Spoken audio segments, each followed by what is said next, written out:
Welcome back Royal Diary YouTube channel. So நீங்கள் நம்ம சேனலுக்கு புதியவராக இருந்தீங்கன்னா நம்ம சேனலுடைய ரீசன்ஸ் வீடியோலாம் செக் பண்ணி பாருங்கள். நம்மளுடைய round real content ISRO, DRDO, GATE, JAM, just இதை பற்றின உங்களுக்கு வந்து மோர் தென் அவேர்னஸ் உங்களுக்கு வந்து ஃபைனலாக இருக்கும்னு நினச்சிங்கன்னா நம்ம சேனலை வந்து சப்ஸ்கிரைப் பண்ணி சப்போர்ட் பண்ணுங்கள். இன்றைக்கி நம்ம இந்த வீடியோவில் டிஸ்கஸ் பண்ணக்கூடியது அப்படின்னு பார்க்கும்போது government of India department of space இஸ்ரோவிலிருந்து அனௌன்ஸ் பண்ணியிருக்கக்கூடிய சதீஷ் தவான் ஸ்பேஸ் சென்டரில் சயின்டிஃபிக் அண்டு அசிஸ்டன்ட் போஸ்ட்டுக்கான ரெக்ரூட்மெண்ட் அனௌன்ஸ் பண்ணியிருக்காங்க. ஸோ அதுக்கான advertisement number SDSC SHAR RMT 01/2025 dated 16/10/2025 அந்த டேட்டில் அனௌன்ஸ் பண்ண ஜாப் அப்டேட்டில் எஜுகேஷனல் குவாலிஃபிகேஷனில் ஒரு இன்ஸ்ட்ரக்ஷன் தான் நம்ம பார்க்க போகிறோம். இந்த எஜுகேஷனல் குவாலிஃபிகேஷனை பொறுத்த வரைக்கும் 12 டிகிரி ப்ரோக்ராம் படிச்சிருக்க ஸ்டூடெண்ட் என்ன மாதிரி எப்படி அப்ளை பண்ணுறது, ஸோ அவங்க வந்து சயின்டிஃபிக் அசிஸ்டன்ட்டுக்கு எப்படி அப்ளை பண்ணணும், சயின்டிஸ்ட் போஸ்ட்டுக்கு எப்படி அப்ளை பண்ணணும், ஸோ எந்த மாதிரியான எந்த இடத்துல எப்படி மார்க்கை கன்வெர்ட் பண்ணி நம்ம அப்லோட் பண்ணணும், உங்களுடைய டிகிரி எப்படி இருக்கணும், ஸோ எப்படி இருந்தால் எலிஜிபிலிட்டி, எந்த மாதிரி இருந்தால் உங்களுக்கு ரிஜெக்ட் பண்ணுறதுக்கு சான்ஸ் இருக்குன்றது எல்லாமே நம்ம டிஸ்கஸ் பண்ண போகிறோம். இதில் பாருங்கள், நீங்கள் வந்து 12 டிகிரி இல்லைனா இன்டிகிரேட் டிகிரி வந்து படிச்சிருக்கீங்க அப்படின்னும் போது உங்களுக்கு வந்து மெயினாக கன்சிடர் பண்ணக்கூடியது பார்த்தீங்கன்னா சிஜிபியை வந்து கன்சிடர் பண்ணுவாங்க.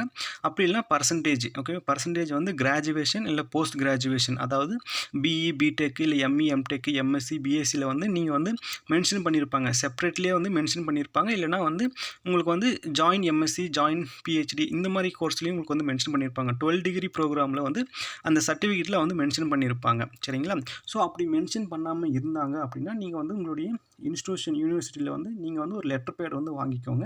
ஸோ அது வந்து ரொம்ப இம்பார்ட்டன்ஸ். ஓகேங்களா? ஸோ சிஜிபிஏவும் இந்த CGPA is nothing but commutative grade point. ஓகேங்களா? அதுதான் ஸோ ரொம்பவும் முக்கியம். இன்கேஸ் உங்களுக்கு வந்து என்டையர் கோர்ஸுக்குமே அவங்க கொடுத்துருக்காங்க, ஸோ செப்பரேட் செமஸ்டர் வைஸ் அவங்க கொடுக்காம என்டையர் கோர்ஸ் கொடுத்துருந்தாலும் ஸோ நீங்கள் வந்து உங்களுக்கு வந்து ஃபைனலாக என்ன மென்ஷன் பண்ணியிருக்காங்களோ நீங்கள் வந்து அதை வந்து நீங்கள் வந்து அப்ளை பண்ணிக்கலாம். ஸோ எலிஜிபிள் டு அப்ளை தான். சரிங்களா? நீங்கள் அந்த பர்சன்டேஜாகவே அந்த சிஜிபியாகவே நீங்கள் வந்து என்ட்ரு பண்ணிக்கலாம் அப்ளிகேஷன் ஃபார்மில், ஒன்றும் பிரச்சனை கிடையாது.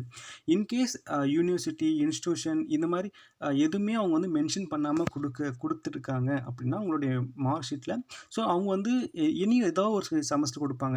லைக் பார்த்தீங்கன்னா உங்களுக்கு வந்து கன்சாலிடேட் மார்க் ஷீட்டில் கொடுப்பாங்க. அப்படி இல்லைனா உங்களுக்கு வந்து ப்ரொஃபஷனல் மார்க் ஷீட்டு இல்லைனா டிகிரி சர்டிஃபிகேட், இதில் மூணுத்தில் எதுலையாவது ஒன்றுத்தில் வந்து உங்களுக்கு வந்து சிஜிபி இல்லைனா பர்சன்டேஜ் கண்டிப்பாக அவங்க வந்து மென்ஷன் பண்ணியிருப்பாங்க.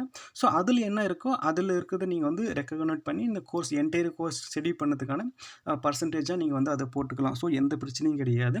இன்கேஸ் இது எதுவுமே அவங்க பண்ணல, எந்த ஒரு கைட்லைன்ஸுமே ஃபாலோ பண்ணாமல் அவங்க கொடுத்துருக்காங்க அப்படின்னும் போது நீங்கள் யூனிவர்சிட்டி டிஸ்கிரைப் பண்ணியிருக்கக்கூடிய பர்சன்டேஜ், ஓகே, சிஜிபிஏ பர்சன்டேஜ் வந்து கன்வெர்ட் பண்ணுறது அவுட் ஆஃப் 10க்கு எப்படி கன்வெர்ட் பண்ணணும், ஸோ உங்களுடைய டோட்டல் பேப்பர்ஸை வந்து ப்ளஸ் பண்ணி எப்படி டிவைட் பண்ணணுன்றது எல்லாமே நம்ம சேனலுடைய செக்ஷனில் போய் நீங்கள் செக் பண்ணி பார்த்தீங்கன்னா உங்களுக்கு கண்டிப்பாக இருக்கும். So how to convert the CGPA to percentage to CGPA for the பேர் யூனிவர்சிட்டி அண்ட் இன்ஸ்டியூஷன் நார்ம்ஸ் படி நம்ம அதை வந்து உங்களுக்கு சொல்லியிருப்போம். சரிங்களா?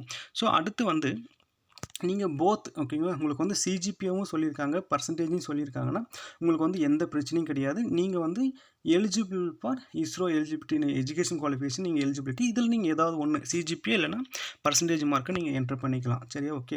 இப்போ வந்து university mention only for CGPA அப்படின்னா டிகிரி சர்டிஃபிகேட்டில் இருக்குது, இல்லைனா வந்து கன்சாலிடேட் மார்க் ஷீட்டில் இல்லை மார்க் ஷீட்டில் மட்டும்தான் மென்ஷன் பண்ணியிருக்காங்கன்னா ஸோ நீங்கள் வந்து நெசசரியாக இருக்கணும். ஸோ ரொம்பவும் இம்பார்ட்டன்ஸ் வந்து நீங்கள் வந்து இஸ்ரோவுடைய டிஓஎஸ் அண்ட் இஸ்ரோவுடைய அந்த எஜுகேஷனல் குவாலிஃபிகேஷன் நார்ம்ஸ்க்கு நீங்கள் ப்ரிஸ்கிரைப் ஆகிக்கணும். இந்த அவுட் ஆஃப் 6.84% மேலே வந்து உங்களுடைய சிஜிபிஏ இருக்கணும். இருந்தால் மட்டும்தான் நீங்கள் எலிஜிபிலிட்டி. இன்கேஸ் உங்களுக்கு இல்லை அப்படின்னும் போது உங்களை வந்து டிஸ்குவாலிஃபை பண்ணிவிடுவாங்க. சரிங்களா? இன்கேஸ் நீங்கள் வந்து எக்ஸ் சர்வீஸ் மேன் அப்படின்னு இருக்கும்போது நீங்கள் வந்து கவர்மெண்ட் சர்வெண்டடாக அந்த பர்சனாக இருக்கணும், இல்லைனா பர்சன் பெனிஃபிட் டீப் சர்டிஃபிகேட் இருந்தீங்கன்னா உங்களுடைய கவர்மெண்ட் ஆர்டர் படி நீங்கள் வந்து சர்டிஃபிகேட் கண்டிப்பாக வாங்கியிருக்கணும். ஸோ இந்த போஸ்ட்டை பொறுத்த வரைக்கும் உங்களுக்கான ஃபங்க்ஷனல் குவாலிஃபிகேஷன் கொடுத்துருக்காங்க. SC, ST, ME, FRFன்றதை வந்து நம்ம வந்து ஒரு தனி வீடியோவில் நம்ம வந்து அதை பற்றி டிஸ்கஸ் பண்ணலாம். ஸோ இவ்வளோ தான் விஷயம். இது உங்களுக்கு ஏதாவது டவுட் இருந்துச்சுன்னா கமெண்ட் செக்ஷனில் சொல்லுங்கள்.